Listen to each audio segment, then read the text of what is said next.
Here's how running a daily P&L made me at least 100 mil. So one of the biggest things I'm implementing in retail attainment is for brands to do their daily profit and loss. It's annoying to keep up to date, but it holds you 100% accountable.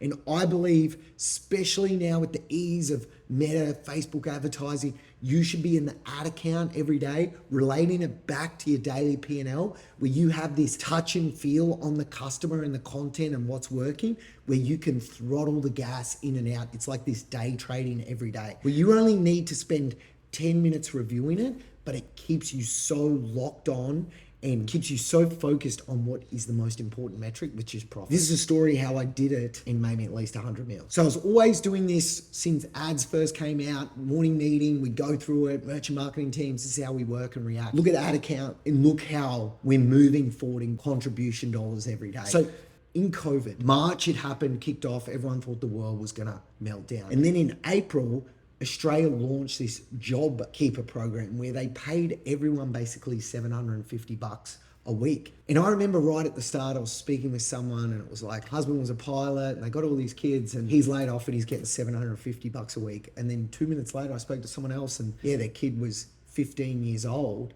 working at Macca's and now gets $750 a week. And they didn't know what $750 a week looked like. And I was just like, wait a minute, that doesn't make sense. But then as I was doing the daily P&L and looking at the data, I could see what also happened in April 2020 is the CPMs, the cost to reach people, dropped by 1/3 because people got scared and took ad dollars out of their account, took all the foot off the gas. And I was just like, I haven't seen CPMs this cheap in years. Plus, look at this conversion, look at the ROAS, it's off its head. And I tripled what was our marketing budget in the month of April 2020. I saw that opportunity and then just grabbed it and hit the throttle. And we were able to grow April, May, June and completely grow. And this is where it's so important when I go to an advisory board, and I cannot recommend this enough. This is why we do this at One Life Club. Once you build a decent business, the biggest thing that's gonna mess you up is your own ego. And especially as an entrepreneur, everyone that's around you cheers you up.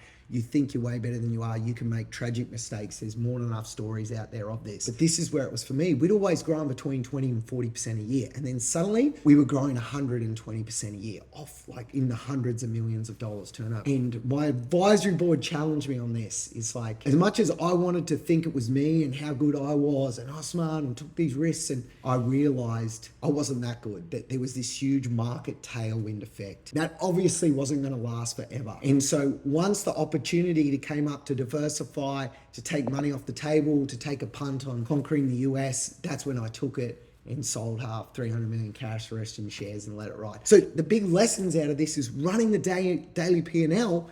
I was able to spot that gap the day it happened and the opportunity was there, and throttle ad spend that day, seize the opportunity. It never would have happened without that. And then I could be so much more aggressive in buying stock, getting specials, and be way ahead of the curve.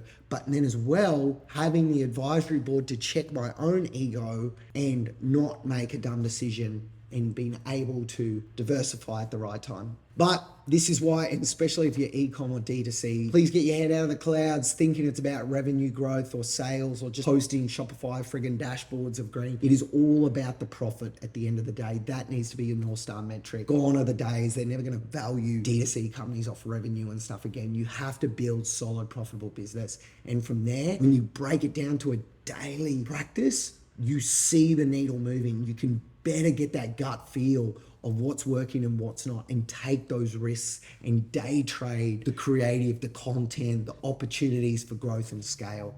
That's how you build a profitable business.